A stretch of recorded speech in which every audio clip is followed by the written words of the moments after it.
Like, you do not know more about acting than I do, because you did it once fucking 15 years ago. You also do, like, theater, like local theater, Ben? Like I did?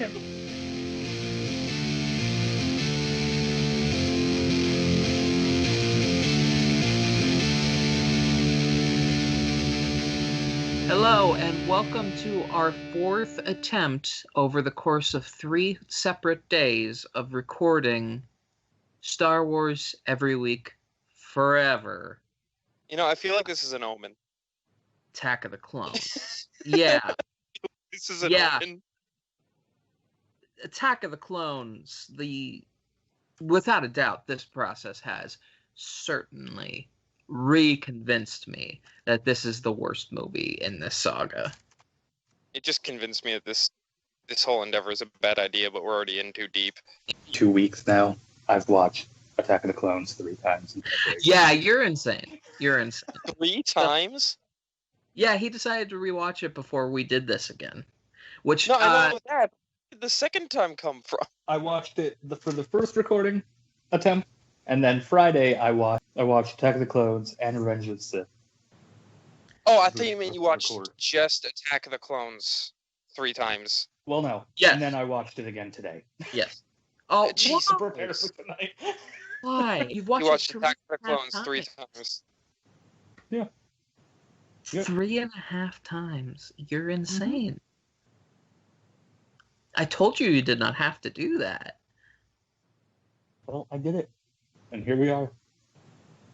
So I think you can get the impression that Chris's watch was hell. Jesus. Ben, how was your watch? I hate everything and life is meaningless. That's fair. So, because we recorded this once already in its entirety, attempted it 2 other times, on a separate day attempted it and Ben's computer crashed, and then this is the 3rd consecutive day that we have attempted to record this fucking podcast. We have done multiple openings to this now, over multiple sessions. The intro was from the second recording from the first day. And it makes me look like an arrogant prick. You said what you said. I'm going to approach the beginning of this recording differently than I have all of the others, because we are in need of a spice up in this terrible, terrible, terrible process. Oh, God. So I'm going to read a little portion of my notes, which you have all heard before, but the audience has not. And then I'm going to segue into something we have not talked a bunch about. I like segues. This movie would have been better with more segues. Or any segues, for that matter. So, in my notes, I have a piece in my nitpicks from this watch. And it's it's a very good example of what these watches have been like for me as I sit down and start to type about them. Especially this one as we record each episode. Jedi are super naive for an organization that has the ability for someone to fall to the dark side by just kind of being pulled in that direction by events. Never once does anybody in this movie consider that maybe there are some bad egg Jedi. It's like cop culture. Oh God, the Jedi are an anagram for cop culture. Oh no. So the reason why I bring this up, beyond fuck and shit, is because we have not, privately or on a podcast, despite mentioning it, fully explored the ramifications of the cult of the Jedi that is this movie and the 2 that surround it like a decent prequel sandwich. All I'm going to say is the Republic had a decently good plan. We'll take this army that nobody knows where they came from, put the cult at the center of our fucking city in charge of it, and nothing could go wrong. Yeah, I mean, I don't understand why anybody thought it would be a bad idea to give an army to a bunch of space wizards who actively repress human emotion and kidnap children. Yeah, and it seems like a terrific idea from my perspective to find out that a Jedi that everybody thinks has been dead for a really long time, in the midst of an internal and what essentially amounts to an internal investigation of someone that left the Jedi Order, ordered 200,000 clones for an army of the Republic without any permission whatsoever. And he ordered more than 200,000. It was more, but I believe 200,000 was the initial number, because for some reason the words 200,000 incubating fetuses has been on my mind for 2 weeks now. No, those were the ones that were done incubating. Anyway. I love you, Josh. I know, I love you too. They found this illegal army that was created for the Republic by a rogue agent, and this cult, along with the Senate, they were also at hand, but you expect that. This cult was like, yeah, I mean, it's made, why don't we use it? It's there, why don't we just use it? It's fine, let's not think about this too hard, let's just use it. Sypha Huas? It's fine. It's fine. It's so apparent to me that the Jedi were just like war ready. Honestly, if I was like a citizen of the Republic, and I heard the news like, oh yeah, the Jedi discovered that there was a random ass army that just happened to be built, and they're now in charge of it, I'd be like, okay, this doesn't sound shady at all. You think there would be at least like protests or like people in the Senate that were fighting against it, but every time that, okay, well, we have to acknowledge this first, and it is a level of pettiness I don't want to have, but that I respect. George Lucas took criticism from Phantom Menace that Jar Jar was bad, racist, and annoying, and then he said, oh, you don't like him? Let me make everything that goes wrong for the next 5 movies his fault. What if we just use him as a scapegoat? But, like, it kind of feels like there would be more resistance to this whole thing happening, especially since historically the Republic in this iteration has never had an army. They've just had their Jedi secret police. But then again... Well, oh, God. The Jedi and Naboo's shitty... What the hell do they call them? Security? Security forces? I don't even know. There's a bunch of assholes with some helmets. Here you go. Here's... Well, no, that was... as I understand it, each planet has their own, like... Yeah, it's like volunteer security, essentially. Yeah, or maybe they're, like, paid, but it's, like, planet to planet. It's, like, locally governed. Yeah, like, each planet has their own, like, I guess a militia would be, like, a good analogy for it. That seems to be correct. But, like, they heard about a clone army, and they were just like, yep, that seems morally all right, and we're not going to ask questions. There's no gray area here at all. Yoda was pretty war ready, wasn't he? Like, Yoda's the one who talks about throughout this movie that it was shady, but, like, he's the first one that shows up and is making commands clones.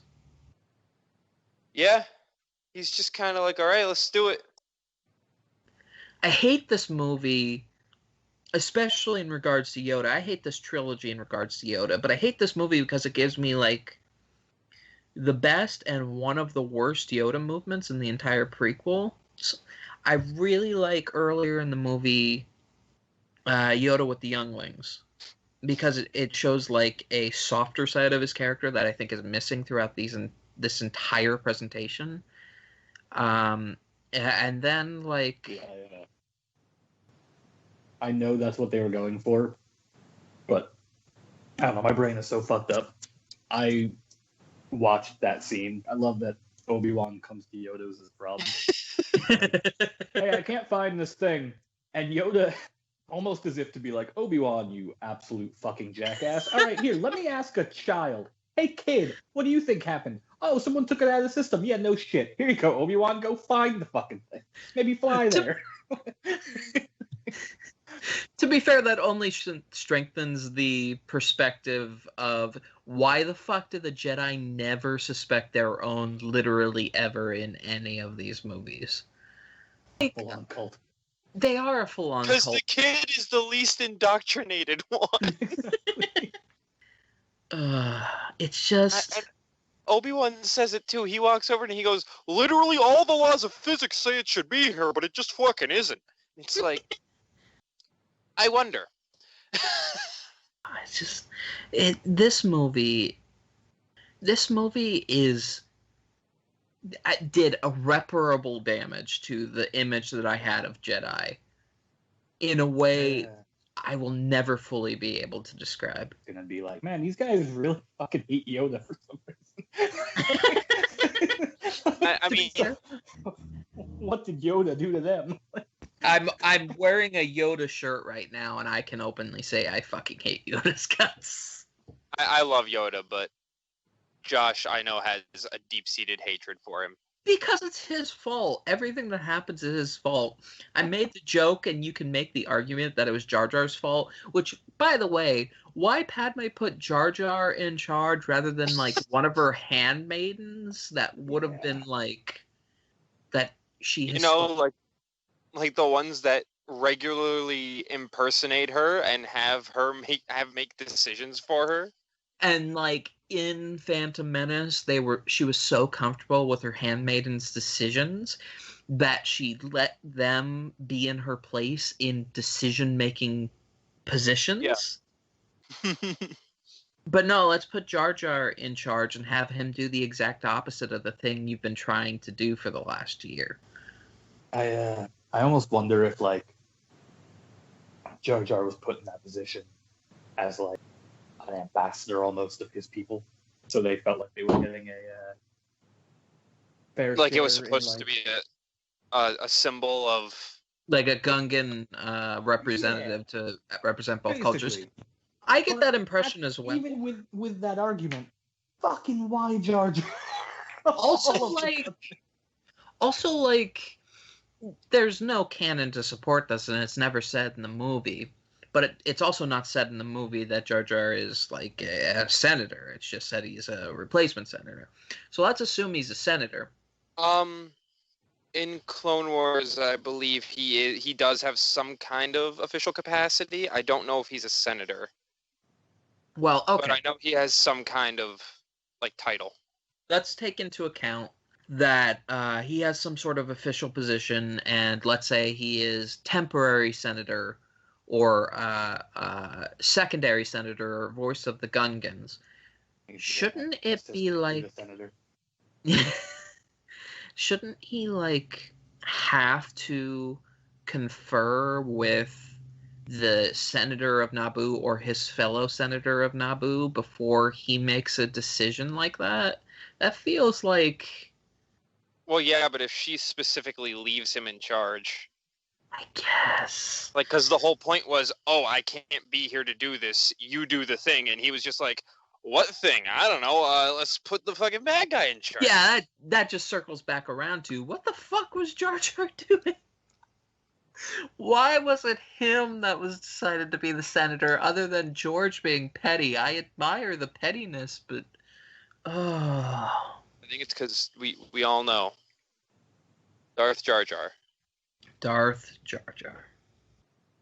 He does have the yellow eyes. The actual canon is so much sadder than that too. Like, that was like one of my favorite theories for so long, and then what they actually did to Jar Jar in canon is so much worse. Oh, didn't he get cut up into little pieces? Well, he got like dragged through the streets and like treated like shit, and they put him in like they put him in stocks, and like kids were throwing like tomatoes and shit at him, and he like, yeah, it was fucked up. Wait, is this like current canon or is this is current Legends? canon, yeah.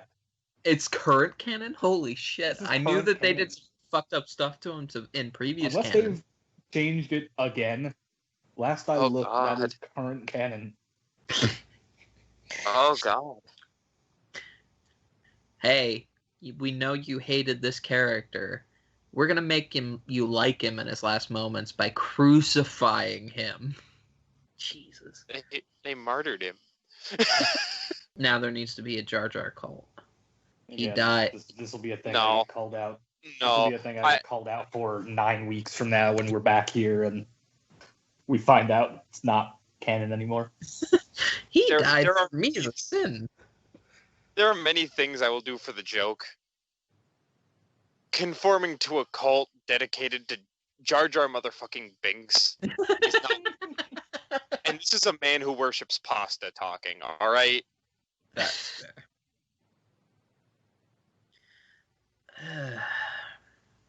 Just, this movie. I want to fast forward to the fun part, but I know I'll get yelled at for it. To which part? Oh, no. Well, yeah, you can do that. To the Battle of Geonosis. The part of the movie that I disagree with you on, because I think the movie has overstayed its welcome so long that the action is fucking boring by that point. Alright, I'm sorry you hate all the good parts of these movies. You don't like the pod race. You don't like the Battle of Geonosis. I don't know what to do for you, Josh. So, like, the only thing that gets me through this entire fucking watch through is Geonosis. 'Cause it's the only time. Well, so there's two things that get me through these watch throughs, and that's Camino and Geonosis.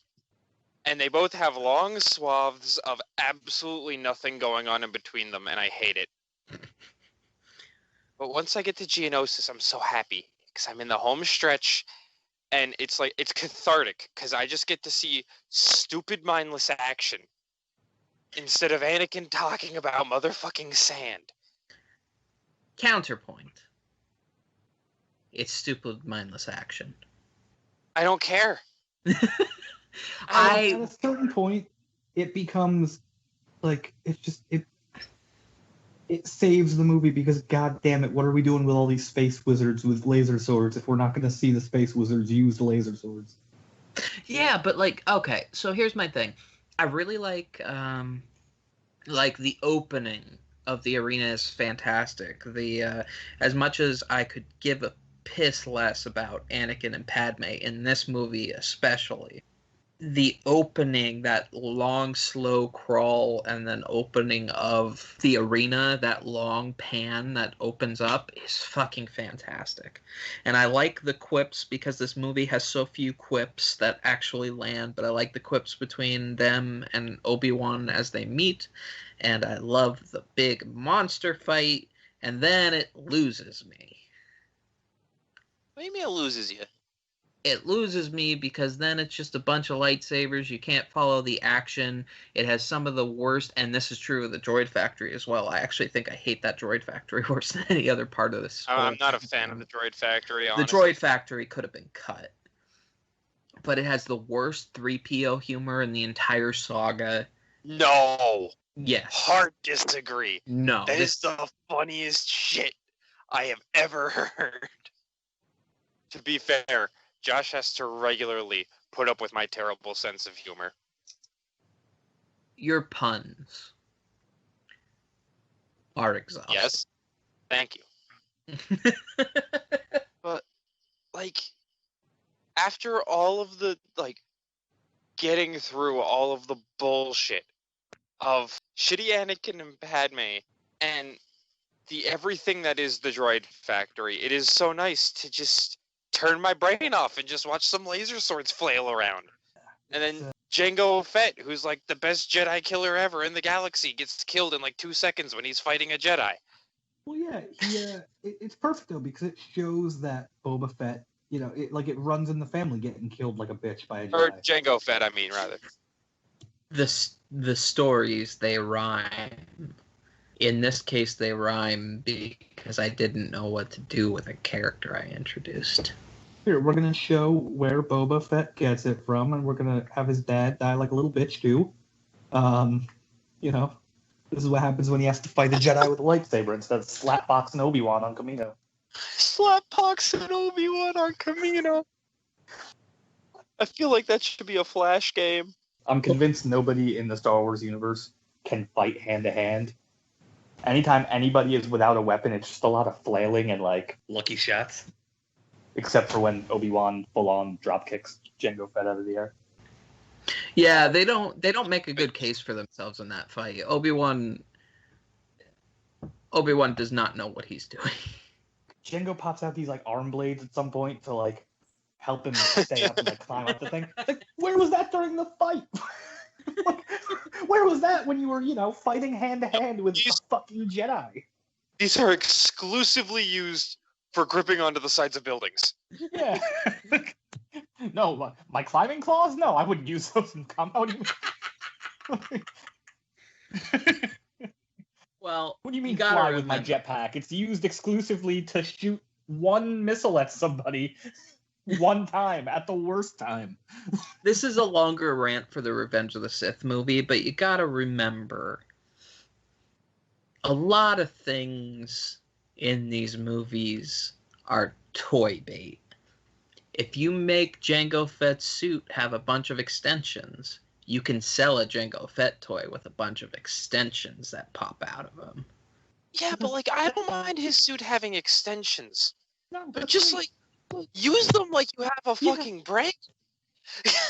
I know, I'm just saying they didn't put that much thought into it.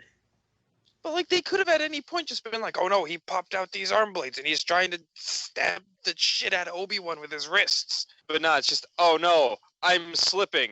I need something sharp. Yes, those arm blades. I have those arm blades that I can use now as I'm sliding. I am by no means defending the movie.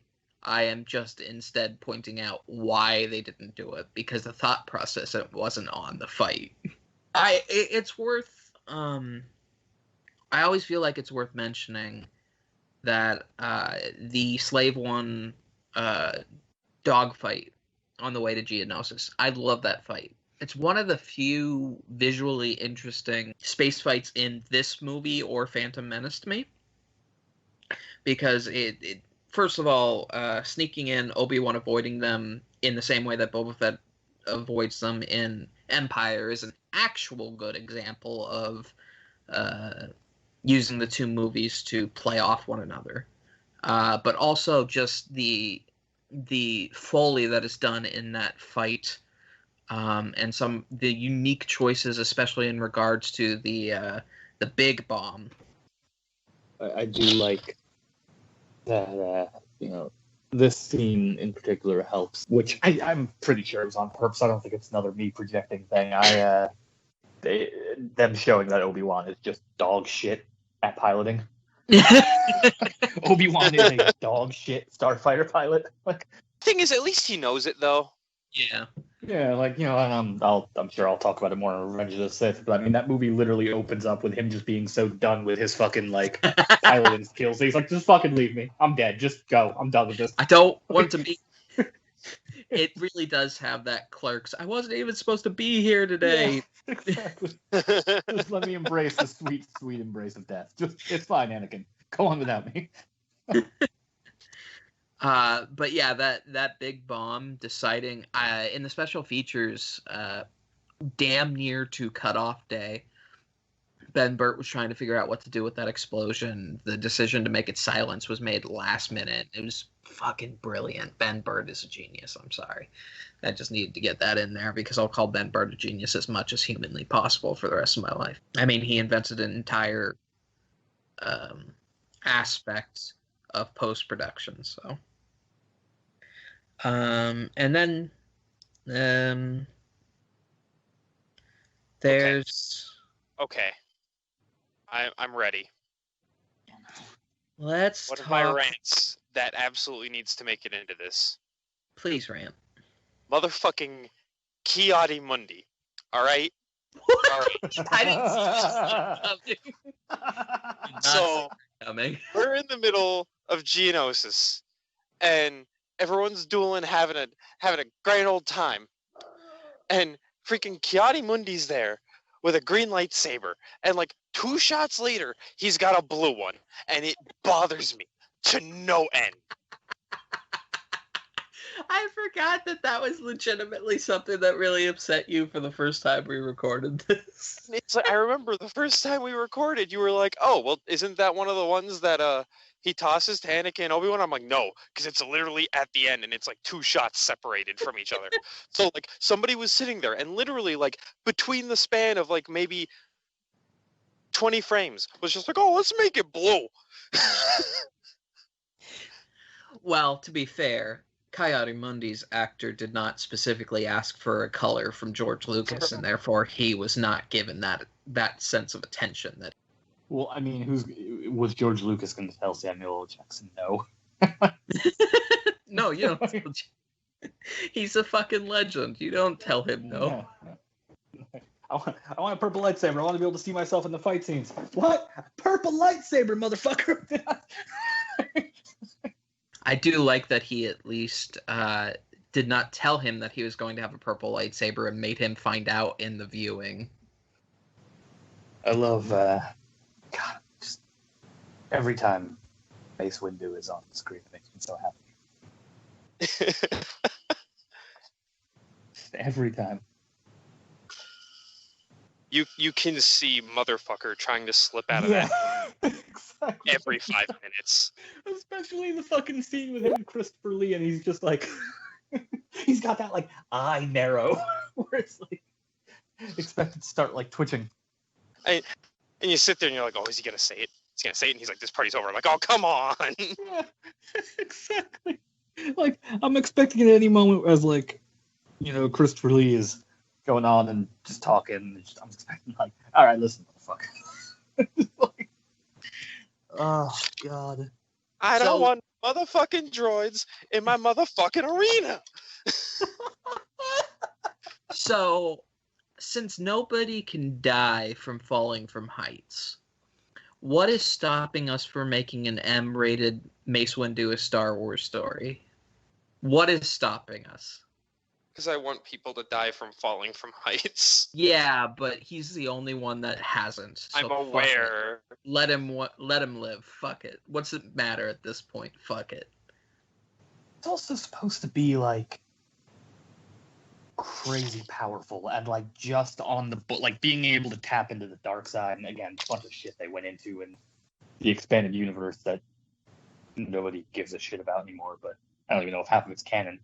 Yeah, with him, but I know that he essentially invented either the 6th lightsaber style, and it was basically just because he walked like a path between the dark side and the light side. It was, I believe, it was a variant of the 7th form. Yeah, The pod. I don't know. The real canon's in your heart. it was, but the real canon friends we made along the way. Oh my God. The real canon's the books you kept along the way. But like, yeah, it was like he had an entire fleshed out backstory that he like hugged the dark side a little bit, but never really went into it. So one, that really tells you how much of a cult the Jedi were, and how him being the like second in command of the Jedi really tells you why they didn't trust why they did trust literally everyone inside of their group. But two, fuck it, he could survive. He got a little bit of dark side in him. Fuck it, give me M-rated Star Wars: A Mace Windu story. Also, just like the utter disdain he has for Anakin is great. Like, you could tell from the second in episode 1, this motherfucker meets Anakin, he's like, I'm gonna fucking hate this kid. Okay, to be fair, I will give Mace Windu credit. He gives off a serious vibe in Phantom Menace, but not like an angry vibe. Yoda is the dick to Anakin in that movie. Yeah. Yoda, they really do soften Yoda between Phantom Menace and Attack of the Clones, because like fucking Phantom Menace, Yoda's like, fuck this kid, throw him out the window. I don't give a shit.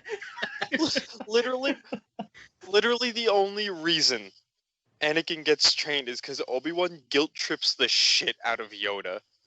And he's just like, well, I mean, Qui-Gon's dead, and Yoda's like, you little shit. But you can tell by this movie that Mace Windu has decided, yes, this kid is a waste of my fucking time.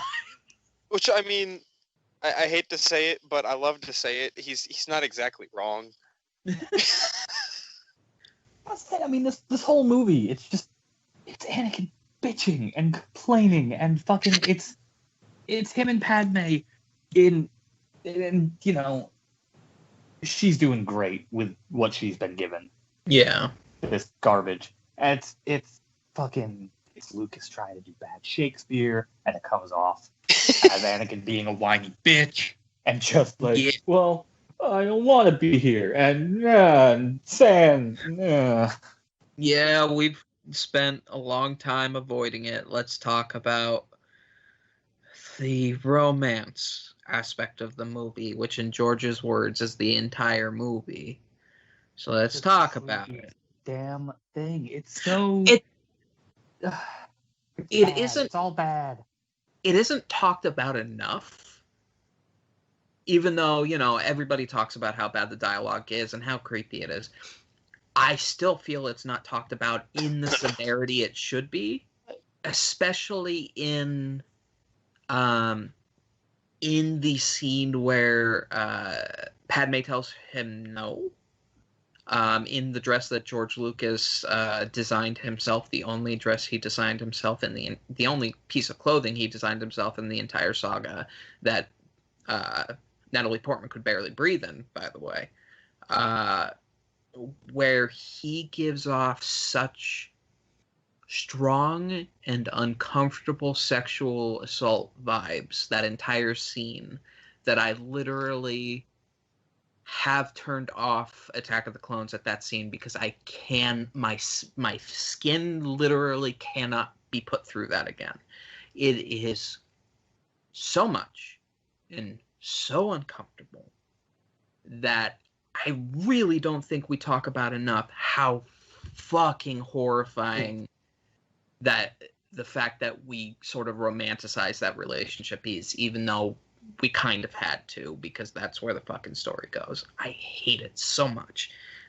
I feel like a lot of the reason we choose not to talk, because life is so much easier when I'm not thinking about generally all of Naboo in episode 2, but specifically that scene. I mean, Tatooine's not much better. And no, but like at least there's other characters around that I can choose to pay attention to. Like who? Like fucking Uncle Owen and Aunt Beru.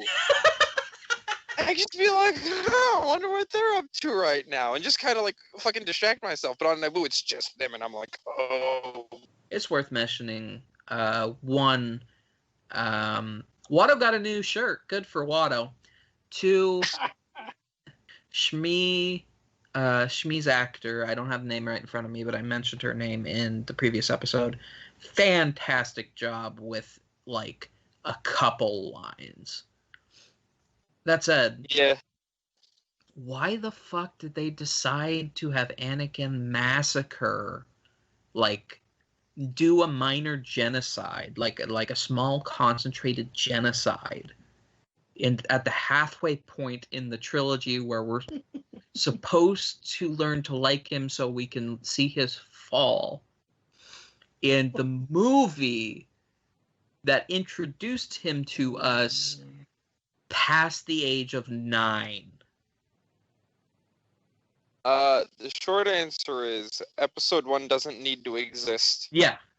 And I think we've said this before. This movie should have just been split 2 different movies so they could fully flesh out. In the interest of fairness, I still think if for some reason Phantom Menace didn't exist, having this happen at this specific point still would have been a mistake. That seems like at least end of this movie material. Yeah. See, my biggest problem with this movie in retrospect is it's not even so much this movie. It's this movie and then Revenge of the Sith. Like, they did Clone Wars. And Clone Wars is so fucking good. And it makes both of these movies worse because of how good Attack of the Clones is, and it just makes some of the people involved look dumb. I actually did want to bring up a point with that, in Clone Wars, it's what gives you that feeling of Anakin and Obi-Wan having a connection. Because throughout the movies, Obi-Wan's just like, Anakin, don't be a piece of shit. And Anakin's just like, why is he so mean to me? And that's their whole thing. Yeah, it can't be expressed enough how, with the exception of like 10 seconds in the elevator in this movie, how little you give a shit about the connection between Obi-Wan and Anakin, because they seem to just dislike each other so fucking much out of the gate, which is incredibly frustrating considering what comes next, and how well it's handled in the next movie in comparison. Yeah, I mean, it can't be overstated how bad the dialogue is. Like, there's one specific moment stuck out that I had to mention. As Anakin and Padme are getting carted into the arena, there's that moment where Anakin's like, don't be afraid, which is a dumb fucking thing to say in that moment. And Padme goes, I'm not afraid to die. I've been dying a little bit each day since you came back to my life. Anakin, it's like, what are you talking about? Because, yeah. And then her response to that is, I love you. It's like, that's how you lead up to that? That's not how I describe it. Oh my god.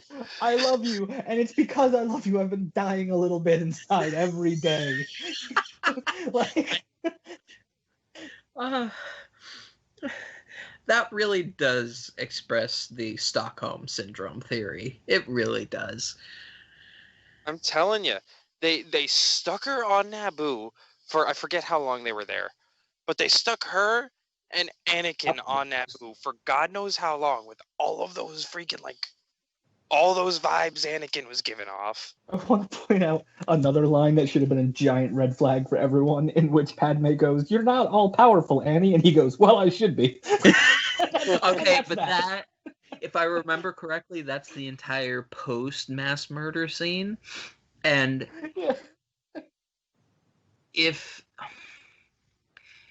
Padme had just seen that sign, and it's not Padme's fault because Padme was stuck in a shitty situation, but if Padme had just heard that comment and the comments before it that was, I killed men and women and children too, she could have saved the galaxy.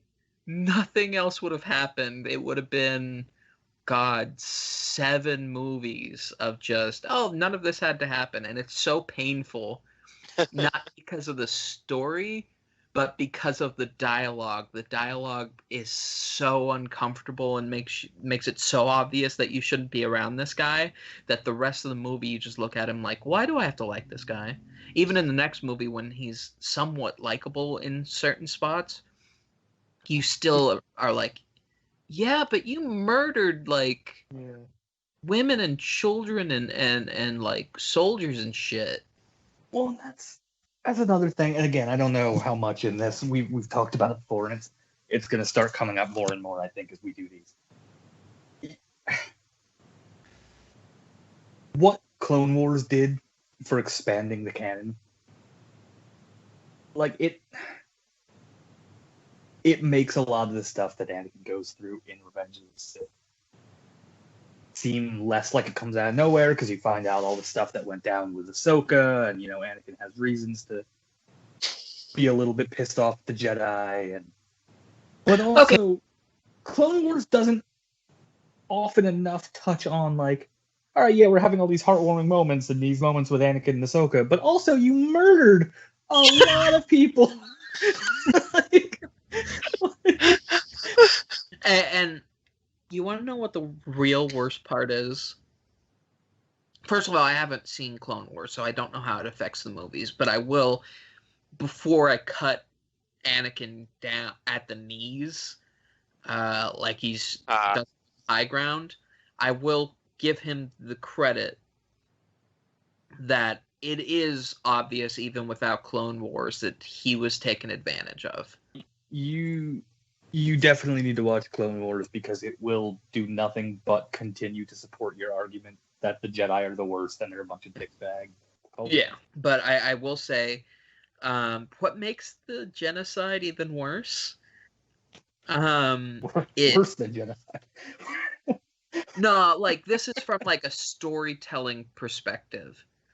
They almost forgive it in the movie by introducing the Tusken Raiders beforehand with a scene of a man in a wheelchair saying that they're subhuman because of a specific situation. Like, that is how we're introduced to this. Before he commits the genocide, everyone around him agrees that they're subhuman.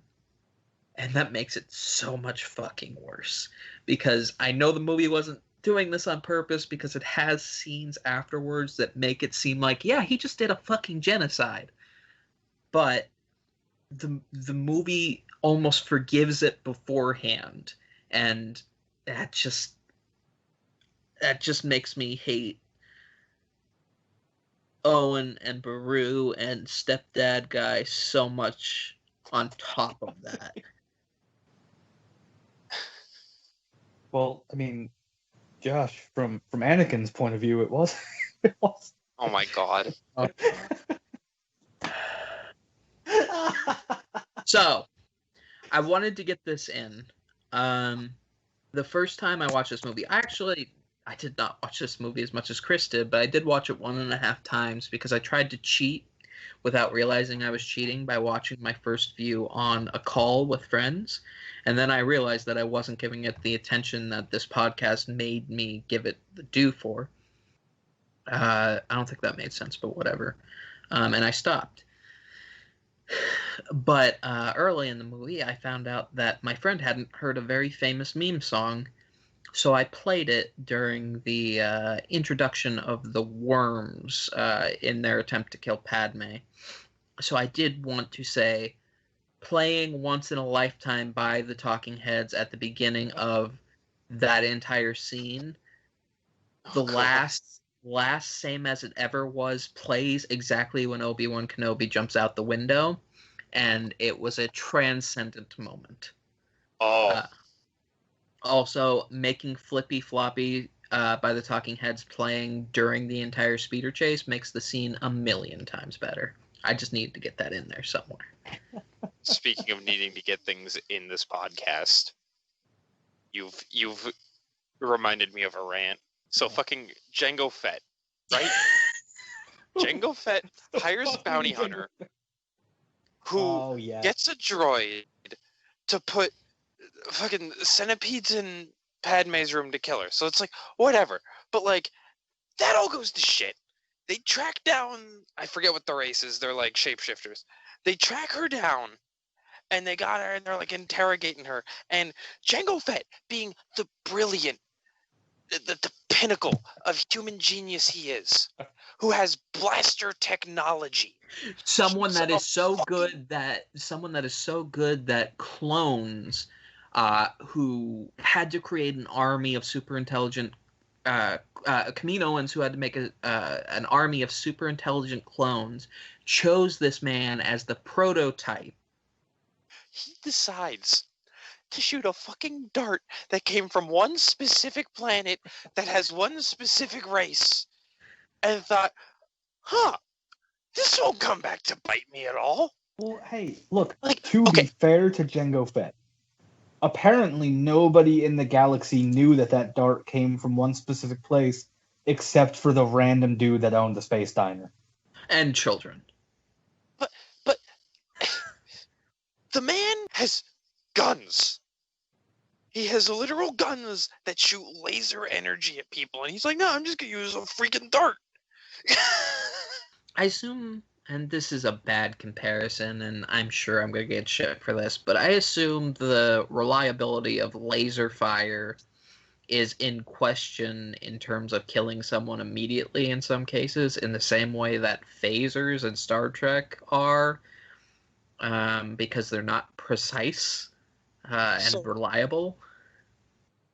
So, to counterpoint, instead of shooting her with a high-energy laser, he shoots her with a poisonous dart. You're right. You're right. When you're right, you're right.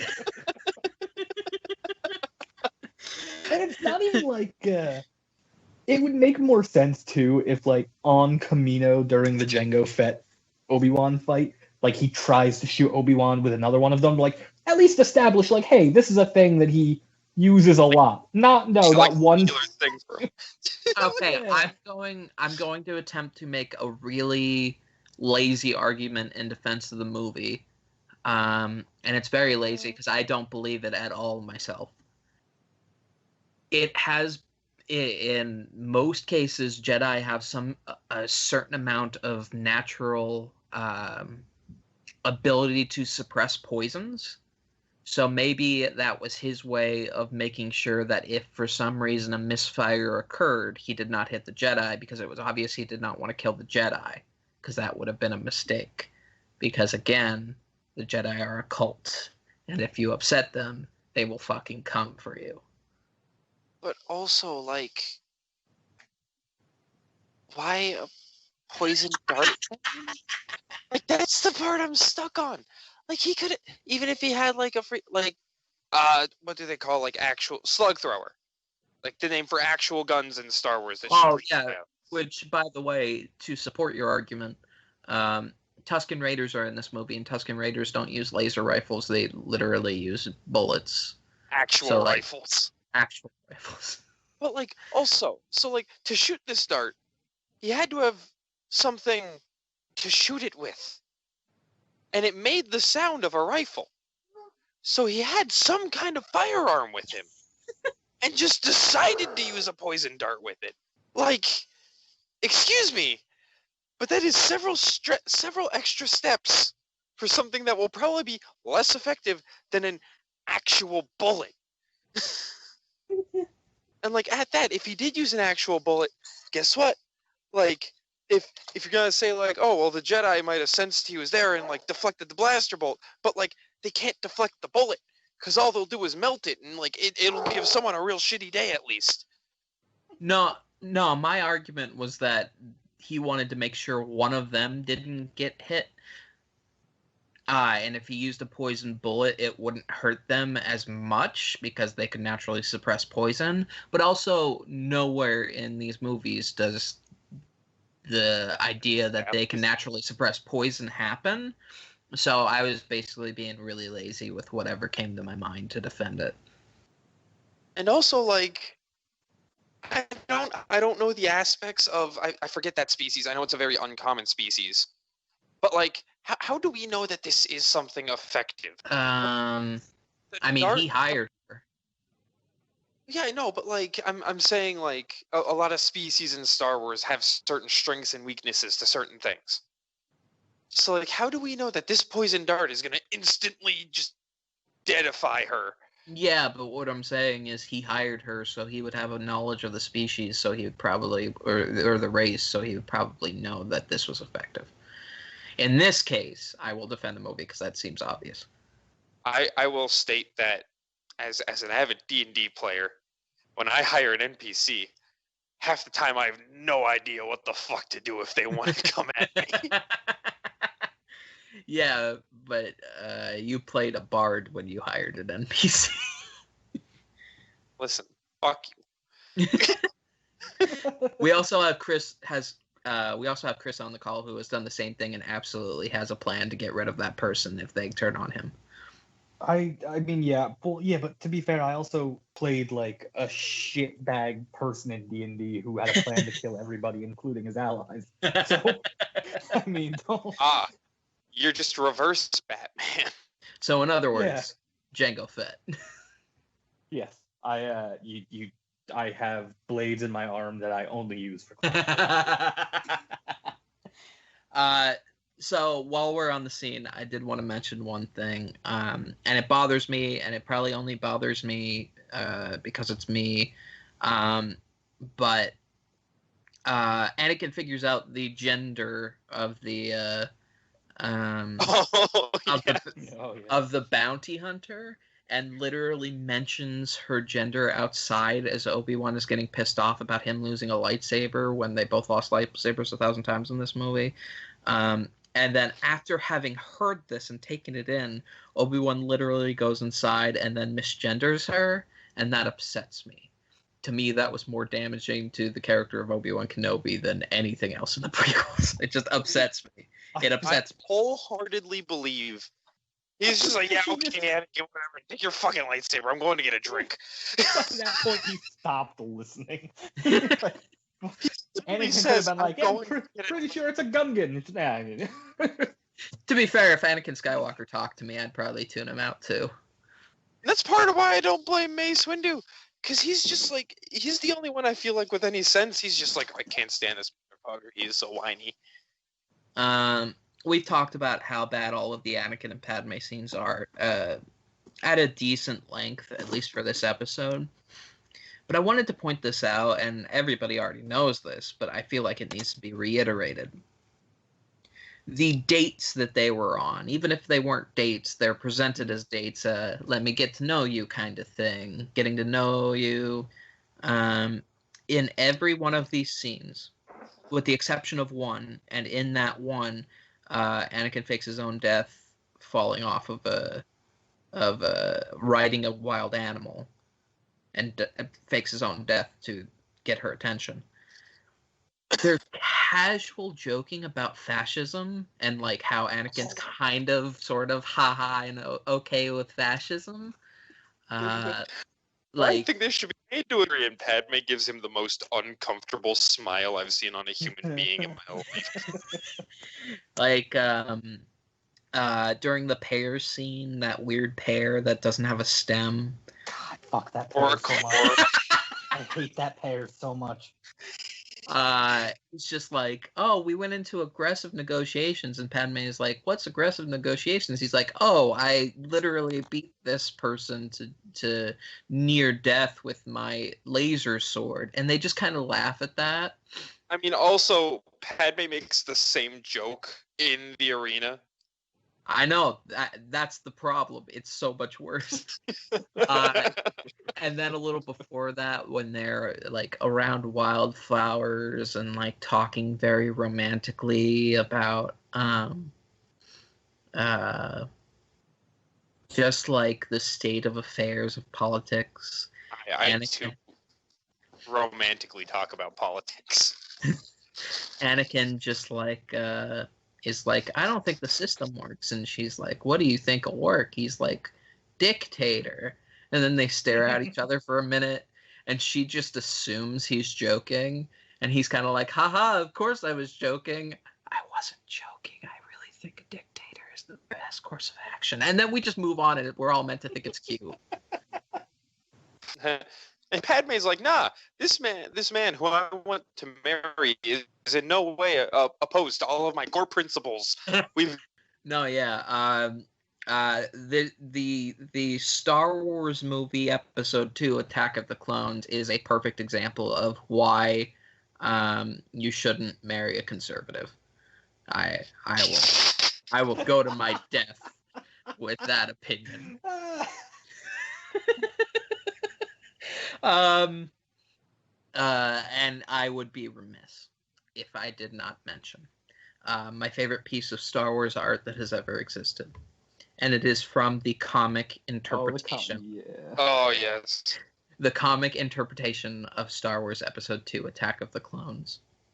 Will this be will this be the one photo that our Twitter account posts per episode that's confusing to people until Yes. This will be the picture. We will post it every single time. All of us have read a lot of comics. And you can sometimes tell when someone's not putting a lot of effort into the art and the facial expressions are a little off because you're not putting effort into the art. This person did this on purpose. The entire scene between Anakin and Padme on the balcony, you can see Padme with a look of disgust on her face and like the physical the physical and emotional presentation of someone who is extremely uncomfortable and ready to, out of instinct, punch somebody in the face. That entire scene. And I deeply appreciate it because it's the actual accurate version of that scene. And this is just after talking about sand. Well, because they didn't even get to like the nitty gritty yet. Yeah. Oh god, it's so bad. But you know, that art is absolutely fantastic because it is 100% just like. I mean, that artist absolutely knew what he was doing. They absolutely knew that they were making a choice, and I respect their choice so much. Best person that worked on Attack of the Clones in any capacity.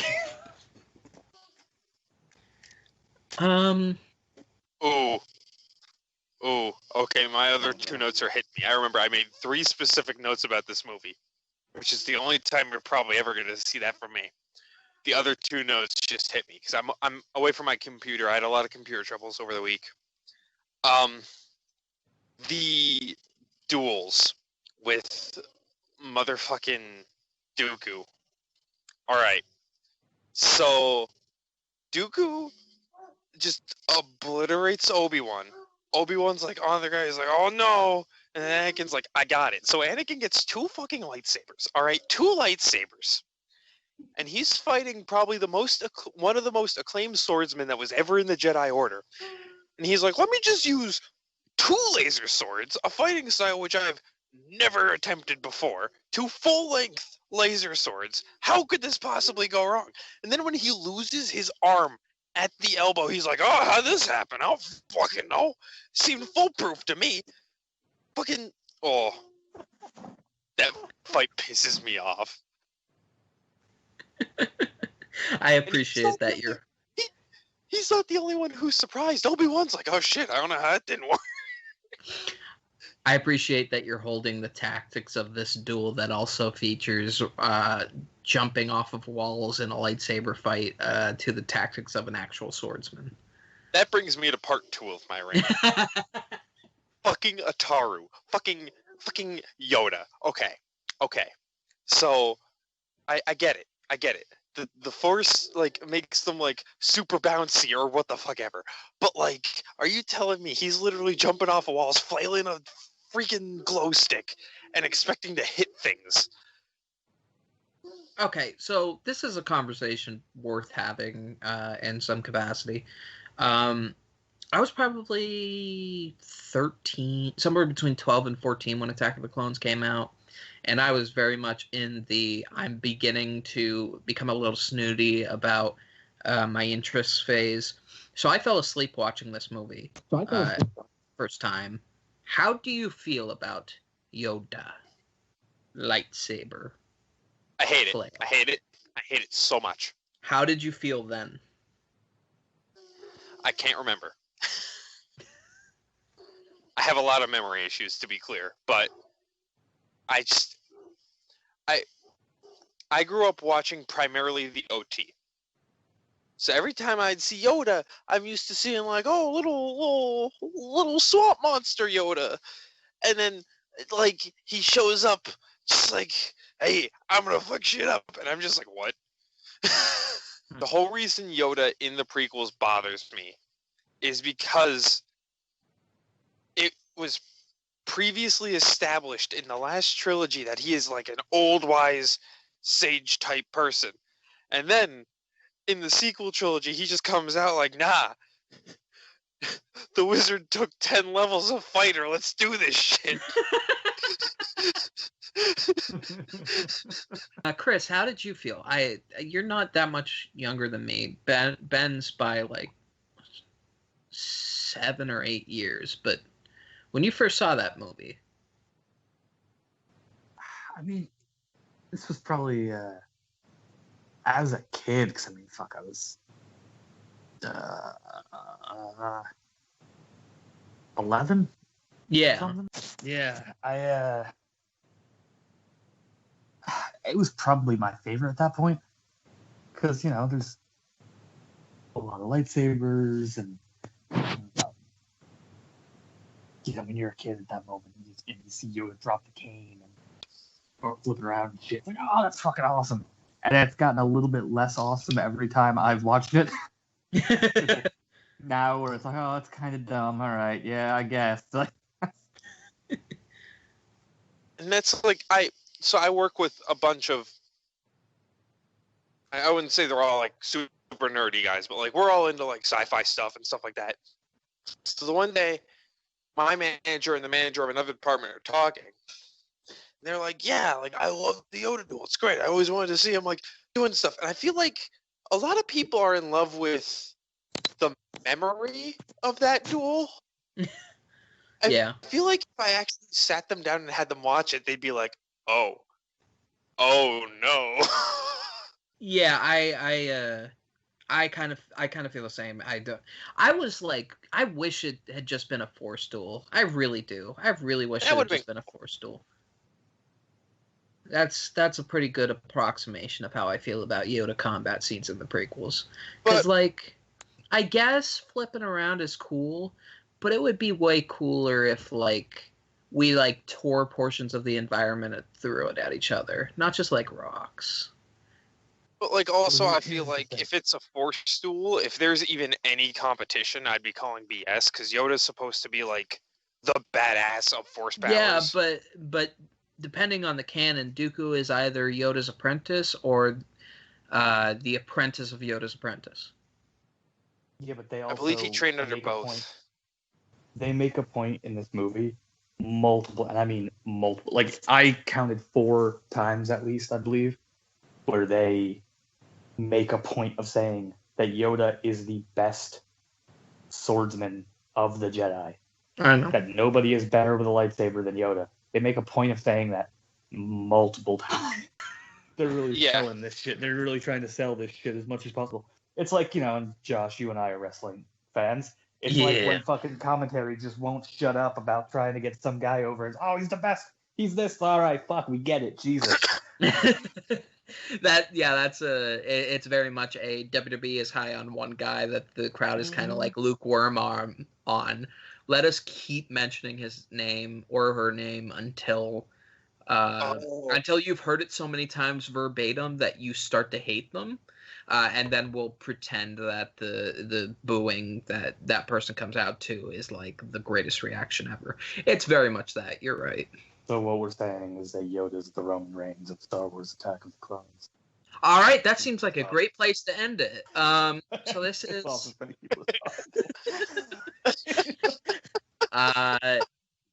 this has been Star Wars Every Week Forever. Let's hope that this recording keeps so that we don't have to talk about Attack of the Clones for like 7 weeks. I would like a break from Attack of the Phones. You snuck it in there. You snuck it in there. To sneak it in. Okay, bye. Bye. Bye.